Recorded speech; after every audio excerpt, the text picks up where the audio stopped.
Reading with your kids. Hola, ni hao, konnichiwa, assalamu alaikum, shalom, mahaba, ciao, bonjour, namaste, jumbo, bienvenidos. Hey, my name is Jedley. Welcome to Reading with Your Kids. We're coming to you from the beautiful, wonderful, historical neighborhood of Reedville in the southwest corner of Boston, Massachusetts. We are so very honored and absolutely delighted that you're joining us in our mission to help all families grow closer through reading. We do that by sharing fun, thoughtful, and thought-provoking conversations with fascinating people who just happen to be writing books for kids of all ages. Please be sure to tell all of your family and friends about the show. Let them know that they can hear us on the WREB AM/FM 24/7 radio network. And they can find us on the iHeartRadio app, on Spotify, Apple, Good Pods, Amazon Music, Audible, Podcast Addict, Podchaser, wherever you find your favorite shows. This is going to be an out-of-this-world episode of Reading with Your Kids. A little bit later on, we're going to be meeting Kate O'Shaughnessy. She'll be here to celebrate The Wrong Way Home. But first up, Astronaut John Schaffner will be here to celebrate the International Space Art and Poetry Contest. Attention all adventure seekers. Get ready to embark on an epic journey with Tim Wright's The Adventures of Toby Baxter middle grade series. Join Toby Baxter on his thrilling escapades filled with mystery, friendship, and courage. With 2 exciting books already in the series, now is the perfect time to catch up before the release of the highly anticipated 3rd installment. Book 1, The River Elf, The Giant, and the Closet, is a high-flying middle-grade fantasy. If you like daring journeys, hilarious characters, and heartfelt lessons about confidence, then you'll love the 1st installment in the series. Book number 2 is River Home for the Holidays, a humorous, tongue-in-cheek middle school-age science fiction book. This quest is filled with holiday fun, dangers, and inspiration, sure to capture the imagination of lovers of thriller and fantasy adventures. But the adventure doesn't stop there. Be prepared for even more excitement in the upcoming release of book number 3, Aloha River Home, The Good Prophecy. Don't miss out on the excitement. Start your adventure today with books number 1 and 2 and be ready for Tim's book number 3 when it hits the shelves. The Adventures of Toby Baxter Middle Grade Series by Tim Wright. It's available wherever books are sold. My friends, this is going to be an out-of-this-world interview. Our guest is here today to celebrate the International Space Art and Poetry Contest coming to us from Knoxville in Tennessee. Please welcome to the show, Astronaut John Schaffner. John, how are you?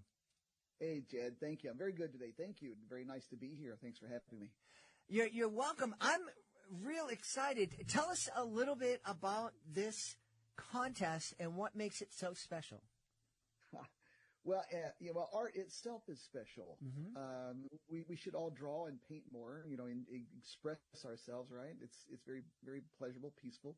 I've drawn and sketched stuff my whole life. I'm not an artist by any means. In fact, no one could accuse me of being an artist, but I enjoy it. And back when I was 10 years old, I was captivated by space, and in particular when astronaut Ed White did the first spacewalk. If you remember those famous pictures when he came out of the Gemini capsule was floating there on the end of his tether, and it was remarkable photography. So I painted in school that year. I painted an oil painting. That was my school project, painting that picture. And I've had it with me forever. And when the opportunity to go to space came along, and I finally rediscovered this in my closet, I looked at it and I said, that's all I could think about when I was 10 was space. And now I'm going to space. And I just bet that there are 10-year-olds today, like I was then, that are dreaming about space. And these are kids that like to paint and draw. So we devised this thing that let's do that. Since I'm going, I have an opportunity to get kids to draw something. We ask them a question. What would it be like if you lived in space? Send us your art. And then last year on our flight on the AX-2 mission on the International Space Station, we showed some of the selectees from some of the age groups that we had. And Jed, the art was absolutely out of this world, as you just said. It was, no, it was. We were blown away. Last year we got over 900 submissions from 26 countries. This year it more than tripled to 2,700 entries from 35 countries, and still kids pouring their souls out to us with what is in their mind about space. And I'm getting long-winded here. I'll shut up in a second, but you got me started. Space isn't taught in schools, right? No one teaches. But what we discovered through this process was that they somehow have this amazing vision already. They somehow soak it up, and they have these unique visions of what space is to them. They have ideas of vacuum and, eating in space, sleeping in space. They all take their cats to space. That was one of the funny things we discovered. And they all love aliens because they're holding hands with aliens, and it's space love. But we had such a fun and amazing time with this art and poetry, because some kids may not like to, they may be shy about painting or drawing. But we said, well, we'll write some poetry, write a song. And we got plenty of great poetry also. It was a thrilling experience. We're very happy with the outcome and just amazed by what we saw. Well, that's fantastic. I'm wondering, why do you think kids might have this fascination with space and holding hands with aliens and bringing their cats? We're wondering the same thing, and that's part of our discovery process, and it is a very active conversation with us right now, and I think it's something that we should explore together. I don't know. It was a consistent theme. I can tell you that. I'm wondering if it's, just kids are looking at space as kind of like a blank canvas, and it's like, gee, things aren't perfect down here on Earth, and we're talking about some of the unrest that's happening in the nation right now. Before we started recording, maybe kids see that as a way to start over and build a world where we're getting along with everyone. Yeah, well, that's a good point. It's certainly virgin territory. It's a blank canvas. It's free for them to imagine anything they want it to be, because there's no evidence to the contrary for them, right? So that is their reality. That's how they see it, and they're sticking by that story, and they own it. Yeah. That was very clear, that they owned that image that they created for us. Yeah. The space program was so vivid in my mind. I remember where I was when, man first landed on the moon, and Neil Armstrong said those words. I was coming home from a Godzilla movie, Godzilla doubleheader. And, I remember being in my aunt's car and hearing it on the radio. And how did we let our space program go into kind of neutral for a while and go to sleep for a while, where we're like now talking about, we're going to get back to the moon? It's like, we were there in the 60s. Why aren't we somewhere beyond that now? Yeah, well, there's a long sad story to that, and a lot of it is we have responsibility for that. Is it became boring to us, honestly, Jed. And if you recall, Apollo 8, 9, 10 were very dramatic events. 11 was astounding. Then there was 13. But by the time Apollo 15, 16 came along, it was barely on the nightly news. And men were still stepping out of landers, setting foot on the moon, and people were just going about their business, and they weren't paying attention. So they weren't concerned about it any longer. And of course, Congress listens to its constituents. Funding dropped off for NASA, and there was no more lunar program after that. Such a shame. Because, I know a lot of the excitement was this race to which country is going to get to the moon first. But, man, there's so much more out there. There's so much to learn. And a lot of our learning how to get to the moon resulted in some major changes and benefits here on Earth. Oh, it sure did. It gave us, digital watches. It gave us miniaturized versions of, computational devices. MIT built the Apollo flight computer. So we learned a lot about, how to get things done technologically like that. Microwave ovens, things that came out of the tubes for that. I forgot the name of the tube now, but there were a lot of things that were developed, that were there to support, our ability to do this. And they continue that. And that legacy is continuing with the International Space Station in all sorts of discovery for, bio, life sciences, health discoveries for Earth. Space is a great environment for many, many things. Unfortunately, people wonder why, because it's just not in front of them as much. It's not sensational enough to be on the news in such a way that people are aware of it, consistently in order for them to care enough about it.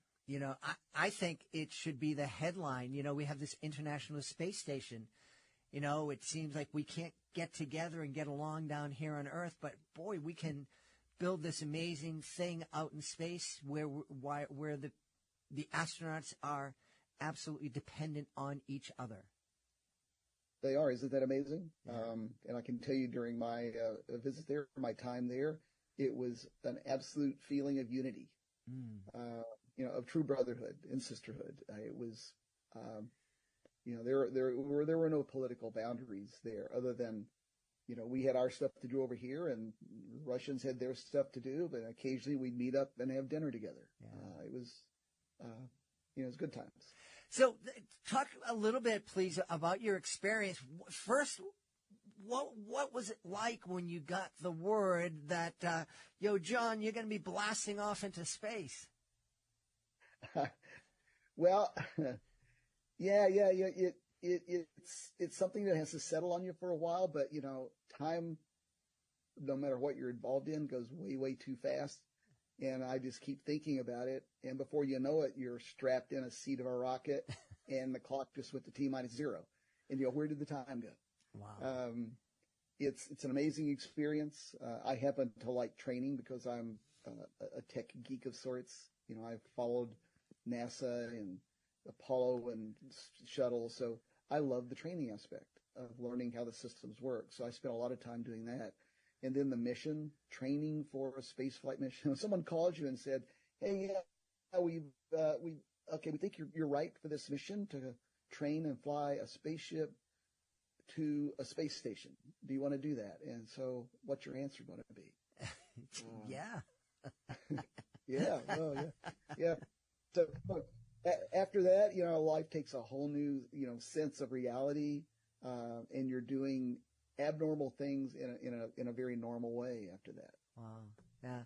I had an opportunity for another podcast I helped launch called Solve It for Kids to interview Katie Coleman, an astronaut, and she was talking a little bit about what it was like to sleep in space. And she shared with me that one night she decided not to strap herself in and just let herself kind of float around.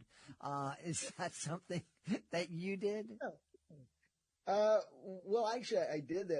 It was an accident, but the station, well, we sleep in little sleeping bags, which are like little thin socks, and then there are a string on each corner, and you tie it somewhere.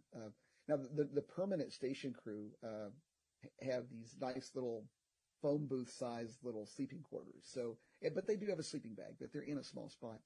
But visiting short-term crew like we were, we're basically camping out. And we get assigned a spot, and over in the corner or up, you can sleep on a ceiling, it doesn't matter where you sleep. I happen to be in the Dragon capsule, but wherever you are, the air circulation in the entire space station is very positive. It absolutely moves air from one end to the other to keep CO2 balanced. And you have to be strapped down. You will end up somewhere else. Yeah. I mean, you will, that's why if you set something down, like a tool, even for 10 seconds and look away, it just disappears. Yeah. Sleeping is easy and good, but tying yourself down is a good thing so that you know where you are when you wake up. I love that. I love that. What I imagine that you must have opportunities to go out and meet young people. What are some of the questions that you're asked when they find out that you're an astronaut? I love that part, actually. In fact, one of my reasons to agree to put myself through this and to go do it, other than, little John wanted to be an astronaut his whole life, was to be able to use this voice to excite young people, when I came back. And they love, the word astronaut, is a really cool word. It was invented in the early 60s when I was a kid. So we go, wow, that's going to be cool. And so the kids they know what that word is, and they light up. And they want to know, are there aliens? Is the world flat? Do you float? How do you eat? So actually, during my flight, I made a series of videos called Habitat Space, 16 little videos, 2 minutes long, vignetting each little segment of something like that, how we eat in space, how we sleep in space. So they're on our website, persidefoundation.org, and these are meant for teachers to use in classrooms as little conversation starters, because they'll absolutely quiet the room, and the kids are glued to the screen watching these unusual things happen, and then the teacher has their attention and can begin to have a conversation about what they think about that, or what do they believe, and would they like. So young people are just drawn to space for some reason, Jed. I was, and it's just universal. Yeah. It's funny. We're surrounded by these two giant things, space and the ocean, and we know so little about both of them. Yeah, well, we actually know more about space than the ocean, actually. I was in Boston about a month ago on a panel with an oceanographer. And we were, conversing on exactly that. It was a little conversation about exploration. And typically, but sadly enough, the oceanography, NOAA, gets less funding than NASA, or gets maybe 1/5 the funding of NASA, and that is to study all the oceans, which is something which is very important to us. And you could certainly make an argument that it could be in some cases more important than aspects of space, because we're in contact with it. Mm-hmm. It's a food source, it controls weather, it impacts all our seashores, so it's an important aspect of the Earth. And they get little funding, but yet we know so very little about it. Yeah. How do you think, and we've had this conversation on the podcast a lot, about how do we inspire kids to really explore the STEM fields, but especially how do we inspire our young girls to explore the STEM fields? I have a niece who is studying biomedical engineering at Wentworth Institute here in Boston. So she's excited, but she comes home and she tells me, I'm the only girl in the program. That's it. Yeah. Well, each individual is unique in the things that they like. So she's one of those individuals that happens to like that. But it should not, as you point out, it should not be that way. I think we first start with the teacher, in making teachers comfortable with what STEM actually means and can be student engagement. Most people, and certainly some teachers, may think it is only about science or the technology or the engineering and the math aspect, but it is really about creative problem solving and being a critical thinker, teaching kids to solve problems. That's what it's really about. And so I think it's intimidating as a subject, but STEM is not a subject. It's a teaching methodology. It's a lifestyle. It's an education lifestyle. And teachers, it's emerging and developing. And the more we can help teachers understand how to employ STEM usage in the classroom, STEM techniques to get hands-on examples of whatever it is they're trying to teach, to show students visually, graphically, in 3D, with doing activities with their hands, that is STEM. Mm-hmm. And then that gets the students, makes them aware of their innate interest. It makes the student comfortable and confident in solving problems. And when a teacher can see that their results are having an effect, then that's exciting to the teacher, because teachers genuinely do like to teach. And nothing is probably more disheartening to a teacher than to think that the students are just, in the classroom ignoring, not listening. When the teacher believes she has tools or he has tools that excite students, it's teacher. And we can start a process here, and that's what we'd like to see happen. Yeah. I know I've done educational magic shows at schools for 35 years, and when we first started talking about the STEM fields, shortly after that, the term STEAM came up, and I heard a lot of people say, they had to jam the arts in there, and it really doesn't belong in there. But I disagree, because what you were just talking about is creativity, and STEM's all about creativity and looking at problems and finding creative ways to solve problems. So I think it makes perfect sense that you're part of this art contest, this International Space Art and Poetry Contest. I think it's great that we're getting kids to connect the arts with technology and exploration. I think it's a very exciting time. Yeah, well, we're having fun with it, and you're exactly right. An engineer cannot design something unless he first imagines it. And you can't invent something unless you first imagine it in your head. So the imaginative arts is what art is. The skill of creating something, translating your thoughts into something visual to show others so you can communicate your ideas. So the arts absolutely belong. And even your friends at MIT, they've taken it one step further. For them, they've taught us that it's STEAMed with a D for design. So we need to make this, it's an environment that we want to include all in the ability to create a better place, to create what is in them as a vision of themselves. So design and development, graphics, arts, engineering, math, we involve more people, in the process of developing what is in their primary interest to do. And then that makes people happy when they're doing what they like, right? Yeah. One of the things that I'm excited about is helping kids understand. I know when I was young, I thought, I could never be an astronaut because they're wicked smart and I'm not all that smart and I could never do that. But as I got older, I came to realize that, there's 3 astronauts in that Apollo capsule maybe, and maybe a half dozen or a dozen people on the International Space Station. But there are thousands and thousands of people who are supporting them. Everyone from engineers and technicians down to janitors. And every one of those people have a very important role to play.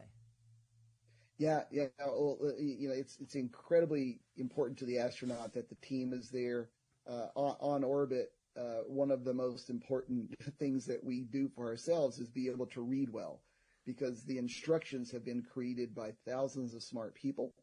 And on orbit, we don't have time to reinvent the wheel. We have procedures. And it's the engineers and the supporters, the medical professionals, the food scientists that all prepare the environment so an astronaut or a space worker in the future can go do something that they're assigned to do. And, smartness, has some to do with it, but it's just hard work. No matter what we're doing, if you can work hard, you can do about anything you want. All right. So let's get back to the details of the contest. We want parents who are listening to get their kids interested in contributing something to the International Space Art and Poetry Contest. Where do folks have to go to enter their art? Well, the art contest for this year has completed, so we'll be opening up again soon. But they can go to our website, which is spaceartcontest.com. All the instructions are there for how to enter when a contest is running. You can view all the current submissions by country, last year and this year. And participate in some of the programs that we have going on, as we release various things, on the website. So we encourage submissions year round, actually, to show us what kids and young people are thinking about space.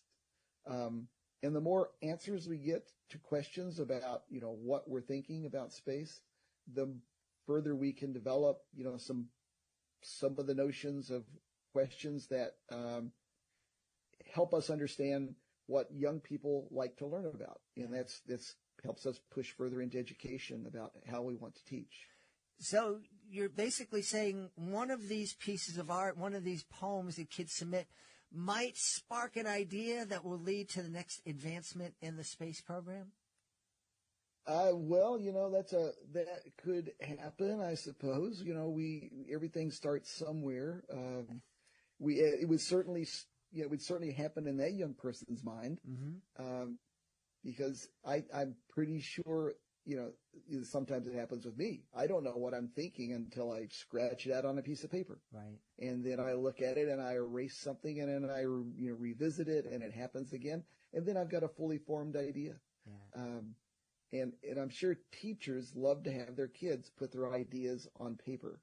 And when they can learn to create, and this is part of the whole process here, is we're encouraging teachers to show their young students it's okay to create. Yeah. If you got a wacky idea, show us your wacky idea. Yeah. We've seen some really wacky ones, but they're a lot of fun. Yeah.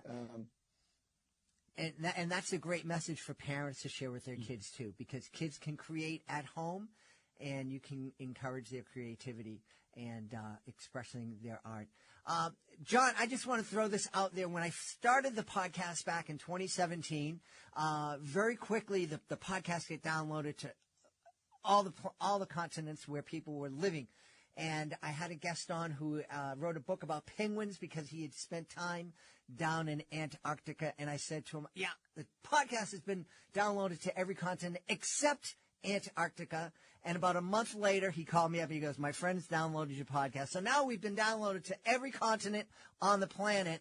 I think there's only one destination. So if you got any pull and you can talk to a friend up in the International Space Station, I don't want to put you on the spot, but if that can happen, we'd be really appreciative of that. Okay, we'll go to work on that because I can tell you're a fan of the space, and the kids up there would certainly like to hear your podcast rebroadcast from space. Well, let's keep our fingers crossed. In the meantime, tell everybody again where they can go to find out more about the contest and all the great things that you're doing. Certainly. We have two websites that they can join in on. One is the Space Art and Poet, spaceartcontest.com, spaceartcontest.com. It has all the art that we've collected from marvelous submissions from kids 5 to 18. And this year we had a teachers section where educators could submit their art, and it's really dynamic. We also have persidefoundation.org, Perside like the meteor shower, foundation.org. And there they can find Space Habitat, which has 16 videos that are driven for teachers' use in classrooms to show kids what it's like to live and work on the International Space Station. So where a kid has that question about, well, how do we eat in space? Or there you go. They can punch that up and take a look. I'm going to go out on a limb here. I'm guessing that maybe the question that most kids are asking is, how do they go to the bathroom? Yeah, well, they do. They do it. So let me ask you a question then. All right. Do you think we drink our own pee in space? Well, I know that from my conversation with Katie that the perspiration is recycled. Right. I don't remember if the pee was recycled. Well, 97% thereabouts of our urine is recycled. It comes back to us the next day. We can use it to make coffee. So, life is good on the space station. We've had a really eye-opening time conversation with our friend. He's here to celebrate the International Space Art and Poetry Contest. Our guest has been John Schaffner. John, thanks so much for being with us. Yeah, my pleasure, Dad. It's nice to be here. Nice to meet you and enjoy. Thanks for your work. Are you looking for a creative way to bond with your kids? Let me tell you all about Drawing with Your Kids, the ultimate destination for artistic adventures. Join us as we dive into the wonderful world of children's books with renowned illustrators guiding you step by step. From beloved characters to whimsical scenes, unleash your imagination and create cherished memories together.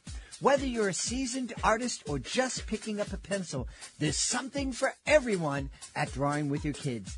Please visit our website, readingwithyourkids.com, and click on the Drawing with Your Kids link at the top of the page and let the creativity flow. Drawing with Your Kids, where every stroke brings stories to life. Join us right now from the beautiful Bay Area. Our guest is here today to celebrate a book I'm really looking forward to talk about. It's called The Wrong Way Home. Please welcome to the show, Kate O'Shaughnessy. Hey, Kate, how are you? Hi, thank you. I'm great. It's great to be here.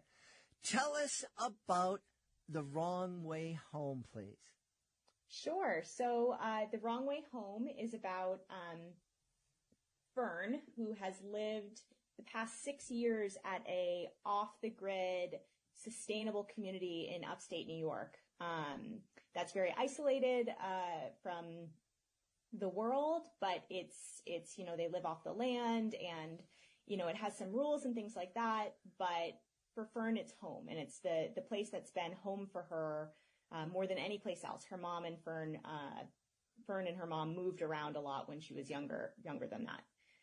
And so it's home for her until one night, in the middle of the night, her mom wakes her up really quietly, and they get in a taxi, and then they get into a old beat-up car and drive all the way across the country to California, to a small seaside town. And Fern is kind of shocked and doesn't know what to make of it, and she is her main mission becomes finding a way to get back to this community called the Ranch.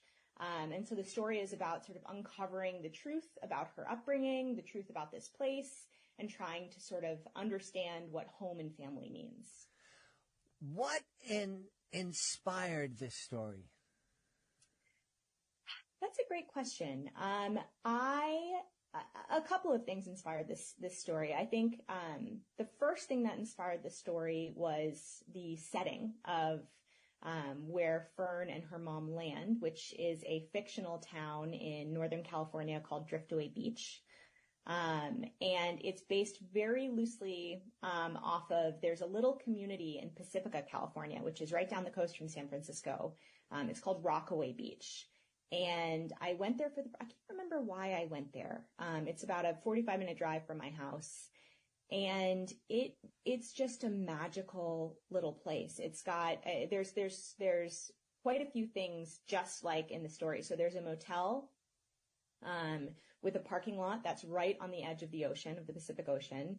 There's this very charming little tea shop, which is also a very important location in the story. And there's just these beautiful bluffs and hikes that bring you up to overlook the ocean. And the whole thing feels very magical. And so the first time I went there, I just had that feeling of this is very inspiring to me. And I would love to spend more time here, in my head, in person, all of these things. So that was kind of the first idea. And it just felt like a place where you could really come to get away from something. And I knew that that's what the story was kind of going to be about. And then I've always had a fascination with I'm trying to think of a way without necessarily only saying cult, but cultish, isolated communities. I think that it's been a big fascination for me throughout my life, just because there was some interesting things that happened to my parents when they were in their 20s. Back when they lived in Minnesota before they moved to the East Coast where I grew up, where this kind of community got its roots in their community, mm-hmm. and they were very put off by it, and they found it very strange, and all of the behavior and the social parts of it, I think, and that kind of was one of the reasons that they ended up moving to the East Coast, was mm-hmm. just because it was so jarring for them. So I think it stems from this sort of like family story, this family lore about these kind of communities where people can really change someone's thoughts and behaviors. So I'd say being those two things were the main inspirations. Well, I certainly share fascination and curiosity about cults, about communal living. On the one hand, the hippy dippy part of me, which was a part that I loved, was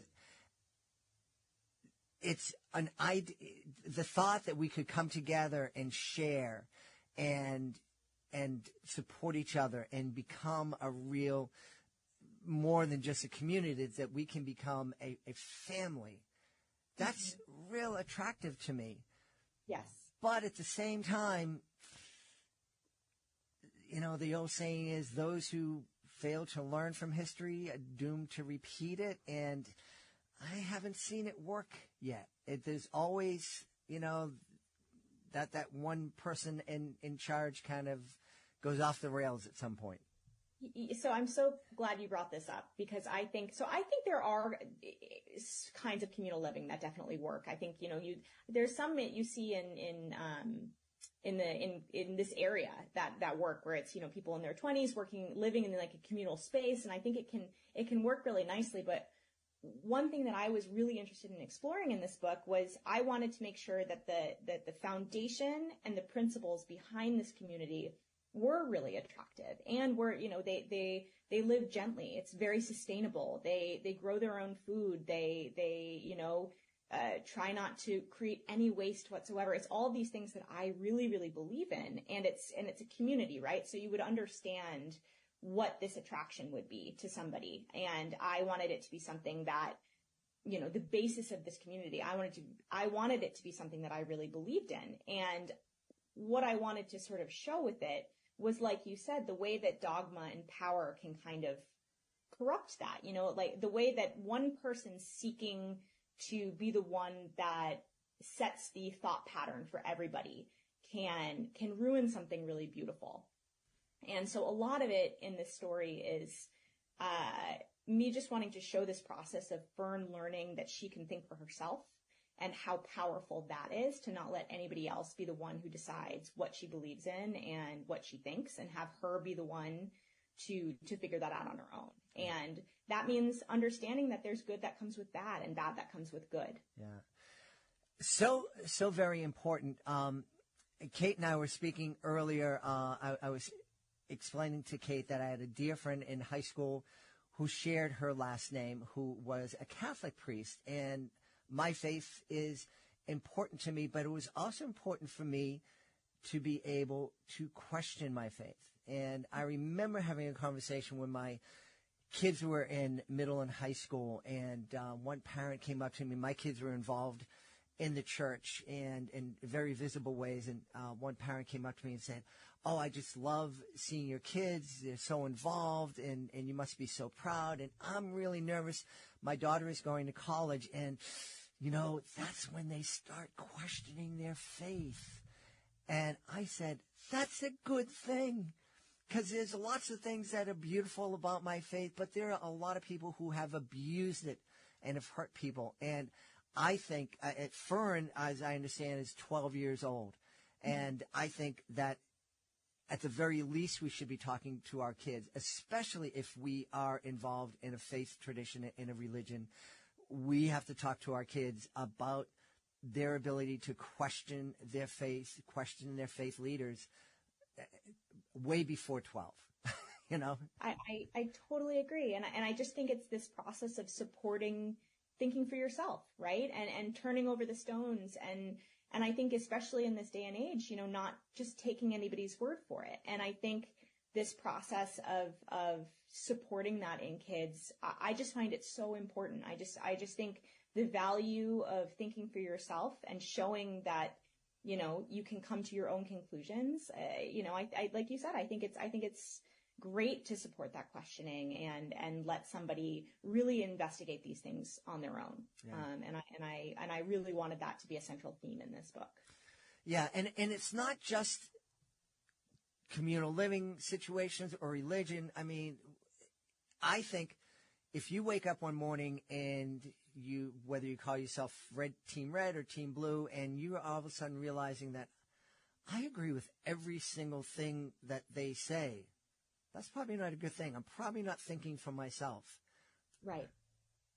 Yeah, exactly. And having some things that you really think about, right? And don't just take at face value, and don't just read one thing and think that. I think really investigate your thoughts, right? And I think you're right. Like, agreeing with 100% of anything, it should probably just give you pause to be like, oh, am I investigating this enough? Mm-hmm. And maybe after a strong investigation, it still leads to you agreeing with 100%, but it's that process that's important. Like you said, like, questioning doesn't have to lead to a refusal. Mm-hmm. I think the important part is that you've done that process. Yeah.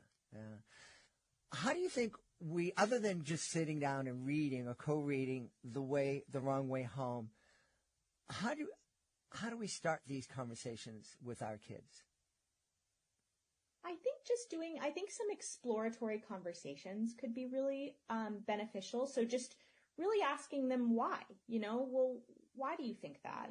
And what makes you think that? And, what about this? Have you thought about it this way? And just really doing that investigation with them, I think would be a really great way to begin it, to sort of understand where those thought processes, it's like, well, why do you love this thing? Well, my friend loves it. Well, why do they, and just really setting the stage for the fact that you can ask those questions, right? And it's important to ask those questions. Yeah. And it doesn't need to be an interrogation, right? It can just be an exploration. Right. How would you suggest if our kids are looking at something in we've always advocated, if you ask your kid, what do you think? Whatever the answer is the right answer, because they're telling you what you think. You didn't ask them if 2 + 2 = 4. You asked them what they thought and what they're thinking about. Yeah. So and even if we disagree with them, we need to accept that that's their answer. That's where they think. If our kids are looking at something from a completely different point of view than what we're seeing, and we're looking and thinking, wow, this is really, I'm really scared for my kid. How can we share some information that we think is important for them to know about without turning them off, without getting them to close down? Yeah, I think it depends completely on what this topic is, because, my first instinct is to say, well, we should turn the process back on ourselves and just make sure that we're sure that our perspective is 100% right. I think that often, as a parent, right, I certainly think that the way I think about things are probably right in comparison to what my young kids do. But as they grow older, that's not always going to be the case, right? Like, so I think the first thing I'd say is just make sure that you're doing as parents, we're doing this investigation process on our own, and making sure that, we've thought it through strongly, and that they don't have a good perspective that can potentially help us see a different perspective. But I think if you're really, just open conversation, that's really how I've, tried to operate. And I think it's how I try to operate in my creative work. I don't really want there to be a lesson in anything that I write. I don't want there to be a moral. I want it to be something where it's like, hey, like, let's look at this. Let's explore this. And I think taking that same approach with your kids, where it's just, you have that openness of conversation that just is as a baseline, I feel like it makes those conversations a lot easier to have, because it's not so much you sitting there, telling them X, Y, or Z. It's really, hey, let's talk about this, and let's talk about, what you think and what I think. And, it's also easy for me to say this as I have young kids, right? So I haven't yet gotten to the age of 10, 11, 12, where, a lot of these conversations are going to take place. But this is just how I hope I approach it myself. Well, you bring up a good point, because I've always said here on the podcast and in life, that those difficult conversations that you have to have with kids at age 12 or 14 or 15, they really need to start at age 4 and 5. And you're not necessarily talking about cults or drugs or alcohol with your 5-year-olds, but you're having a conversation, a give and take, sharing ideas. Maybe it's talking about a book. Maybe you're talking about Mrs. Blueberry and her blueberry pie, Mrs. Bunny and her blueberry pie, but you're letting them know you care about what they think, that it's safe for them to express themselves, that you're going to express yourself. And that builds that foundation so that when they are 12 and 14 or 15, they've already experienced having conversations with you, having discussions, disagreeing with you, them So, and just to add something that I try to do, I try to do, even though, I have really young kids, is I always try, when I know I've done something wrong, or if I've lost my temper or something, I always will apologize. And I'll say, I'm really sorry, honey. I shouldn't have done this. It wasn't your fault. I was just, I don't know. I was busy and I lost my temper, and I'm really sorry. And I really wanted to start that process early on in her life, in both of my kids' lives, because it felt important to me that she always knew that I was willing to talk about when I was wrong, and that she could come to me. Because those are, I feel like, often the scariest conversations for kids to have, where they feel like they're going to get in trouble, or, that their parent will get mad at them if they say, hey, like, I need to talk to you about this hard thing that you might not like, right? So I feel like starting that, like you said, this foundation of open conversation, I think, for me, it started very important just because the kids are so smart, right? They absorb so much. And I feel like even when they don't have any outward reaction, there's just a million things going on the inside. And so for me, that's sort of my way in, or at least the way that I'm trying to get in from a very young age, is just like, listen, we can always talk about when I've done something wrong. Because hopefully that means that we can talk about a lot more too. Yeah. What is it about this age group that you enjoy writing for? There are so many reasons I love this age. So the first thing I'd say is that a question that I ask a lot of people is, what age do you kind of feel a special connection to? Like when you think, how old am I in my soul, right? A lot of times people have a pretty fast answer. Sometimes not, sometimes people don't really know.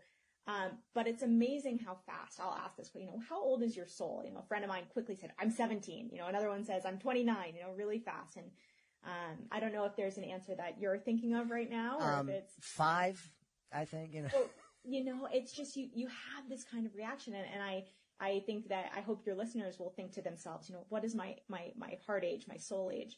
And for me, it's 12 years old. And I have always felt this really special connection to that age, both in terms of my life, in terms of when I do school visits. I love even when they're acting out and being funny and I just love that age. And I think there's something so magical to me about it, because you're kind of on this important precipice where you're still really a kid and you're really into kid things and the magic of childhood and all these things, but you're also a lot smarter than almost every grown-up gives you credit for. Emotionally, mentally, you're way more tuned into the world.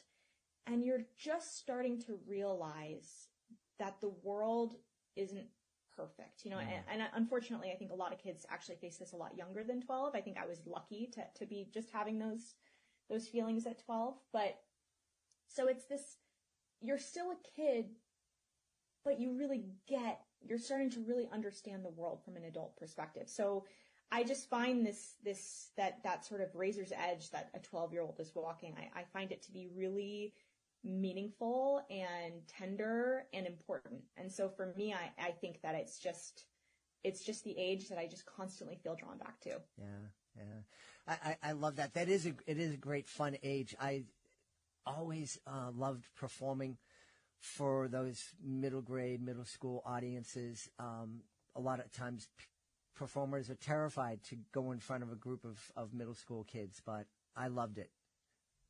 Yeah. And the last one I did, I got, as my sister put, I got, somebody asked a question and I answered it, and I didn't realize the setup until I'd answered it. And it was certainly at my expense, but it was really funny, right? They're just that age. They're trying to do that. They're trying to make those digs. They're ruthless and they're hilarious too, So it's I left it being not so much that I was how, embarrassing or how. It's just it's funny, right? I remember being that age and you have that power. You start to realize you have that power with adults, right? You can tease a little bit. You can poke a little bit. But yeah, so I find them very funny and endearing. Yeah. Hey, can you give us a preview of what you're working on now? Yeah, so I don't know how much I'm really allowed to say what I'm talking about. I never know what the balance is of what you're supposed to talk about. But I am working on my 4th book right now. I guess the hints I'll give is that it's got a big focus on science, and there's a kind of experimental kind of science that is happening in the book. And it's still pretty much contemporary, so it would fit with the rest of my work. But it's been an idea that I've had since like 2016, and just it's one of the things that every time I mention it to someone, I'm like, hey, what do we think about this idea? People are like, that sounds amazing. You should work on that. And then I just I keep putting it aside, and I finally was like, you know what? This idea has not left me alone for so long. And I pitched it to my editor because I was like, you know what? I'm just going to see what she thinks. And she loved it. So that's sort of I don't want to go too much into detail beyond that, but okay. There is this STEM focus, and it's been really fun to write so far. Wonderful. Well, we want you to know that you are welcome back to celebrate that book when you're able to, and we look forward to it. In the meantime, where can we go to find out more about The Wrong Way Home and find out more about Kate O'Shaughnessy? So I do, the majority of my social media presence, I'd say, is probably on Instagram. Although I've actually just started a TikTok series that I will be doing as I write my 4th book. So I figured it would be really interesting to just show sort of the peaks and valleys of the creative process. And I'll probably post once or twice a week and just sort of give an insight into I'm making one today and from today and yesterday where I had a really bad time with a scene, and I thought I had to rewrite the whole beginning, and it was really disheartening.